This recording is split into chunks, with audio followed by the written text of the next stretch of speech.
पत्नी नीरू के साथ रहता था। पति पत्नी दोनों ही नौकरी करते थे। एक दिन तेजस गांव अपनी माँ के पास फोन करता है। हेलो, प्रणाम माँ। जीते रहो माँ, तुम दादी बनने वाली हो हैं? अरे वाह, ठीक है बेटा, मैं कल ही आती हूँ। जब माँ जी शहर पहुंची तो बेटे बहू ने बहुत अच्छे से स्वागत किया। लीजिए माँ जी चाय। अरे गर्मा गर्म पकोड़े ले आओ माँ के लिए। नीरू रसोई में गई और 2 मिनट में ही पकोड़े ले आई। जी ये लीजिए। बहू जादू से बनाए हैं क्या? अभी तो रसोई में गई थी। यम्मी। माँ जी, शीला रसोई में पकोड़े तल रही है, मैं बस लेकर आई। हे भगवान, मेरा धर्म भ्रष्ट कर दिया तूने। अब तो गंगा जल से शुद्धिकरण करना होगा। दूसरे दिन, माँ जी मैंने नाश्ता बना दिया है, ऑफिस जा रही हूँ। पर अभी तो घर का सारा काम पड़ा है। शीला आती ही होगी, झाड़ू पोछा बर्तन कपड़े वो सब कर लेगी। हमारे जमाने में घर का सारा काम हम ही करते थे। जी माँ जी, आप बहुत होशियार हैं, मैं घर ऑफिस दोनों नहीं संभाल पाती।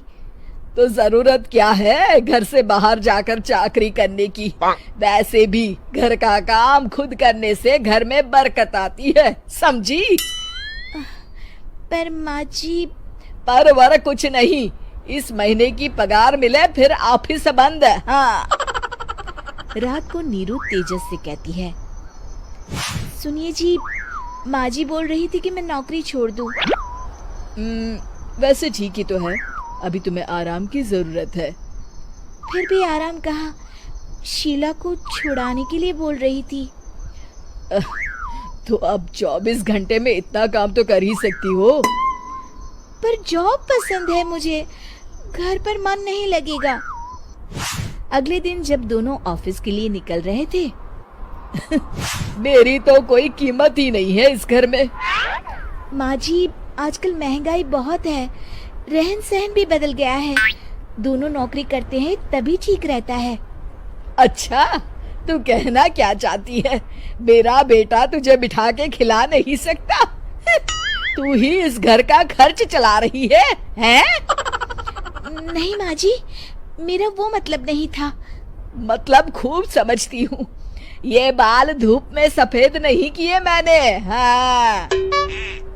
अब तो ये रोज का काम हो गया था। तेजस भी रोज की झिकझिक से परेशान हो गया था। एक दिन उसने कहा, नीरू, वैसे भी तुम्हें मैटरनिटी लीव मिलने वाली है, तो अभी से ही छुट्टी ले लो। पर क्या, मेरी सैलरी अच्छी खासी है। आखिर नीरू ने रिजाइन कर दिया।